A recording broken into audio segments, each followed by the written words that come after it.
Hello, world. So much. I'm trying to think where to begin. Well, first of all, I'd like to talk about an experience I had at a pharmacy that I'm just very, very disappointed in. Um, I moved to Indiana, as most of you know, to away from Chicago because I couldn't afford to stay there, and I'm still in the application process for long-term disability. The appeals process now. I've had a short-term disability case manager, a long-term disability case manager, and now I have an appeals case manager. Anyway, back to the pharmacy.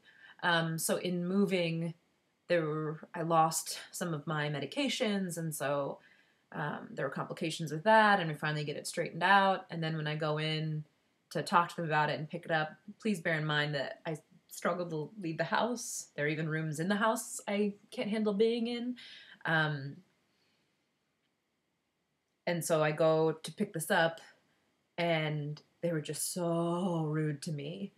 And being treated that way, it was clear she thought I was a drug addict trying to get extras of the clonazepam or clonazepam, which is one of the more serious drugs I'm on, and definitely can be addictive and definitely can be abused. But the disrespect and rudeness with which she spoke to me about it and didn't try to help me figure out what next steps would be, argued with me about the dosage that she had given us last time, like just incredibly rude, to the point where I went to the manager and said, told them, I was weeping and being very honest. I was like, this is hard enough. I need these medications, but I don't have panic attacks. And even if I were addicted and I were a drug addict, I should not have been treated that way. Part of my outpatient therapy was in a group setting, and a lot of the other patients were dealing with addiction. And part of me wishes I had known then what I know now about how people treat you when they see you as that and think of you as that before they see you as human. I want to be human first before anything else, right? I want to be human before I'm considered by gender, considered by intelligence, considered by anything, because just as a human, I have value, and so does everyone else. So anyway, there's been complications with even getting my medications to try to feel better. I end up feeling worse. Fortunately, my family's been helping out by picking things up and letting me recover, and as they're adjusting my meds until I can get to the point where I can take care of that stuff on my own. Anyway, back to the LTD appeals process. I actually read the letter to her, the section. I said, right here you say the clinical data supports that she has PTSD. And I said, so what do I need to send you from my doctors to get you as Cigna to believe what you wrote?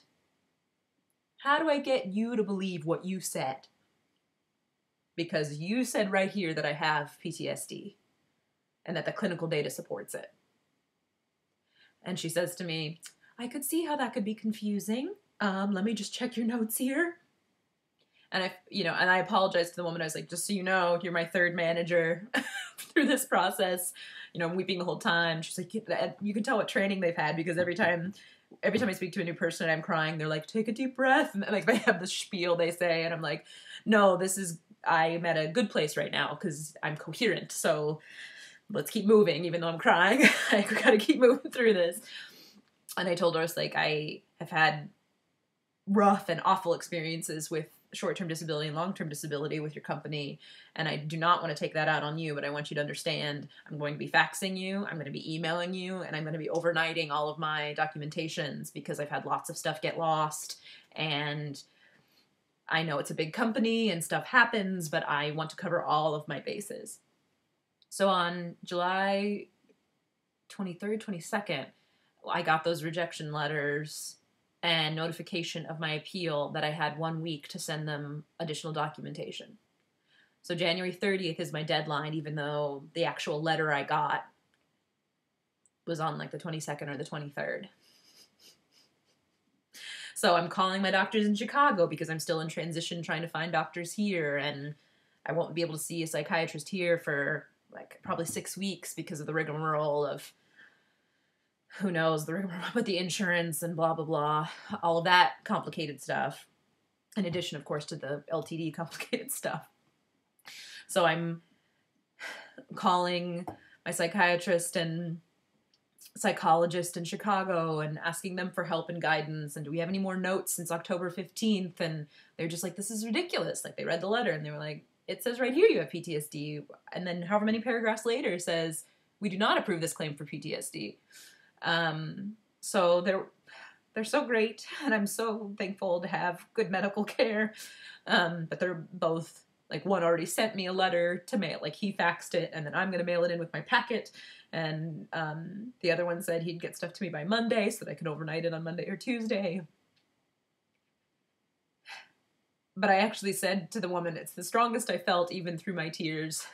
And again, she was very nice. Like, at this point, I'm also angry, you know what I mean? So I was trying to like keep calm and make all my points. And I said to her, and it's like, I need you to be honest with me. If I'm denied again, is there another opportunity to appeal? And she said, well, yes, through here. And I was like, I'm going to be real frank with you. I'm asking you this because if this is my last opportunity to appeal, I need legal representation. And if this isn't, and I'm denied again, I will get legal representation, which in itself is a whole nother battle, but I'll save that for another post. Jeez Louise.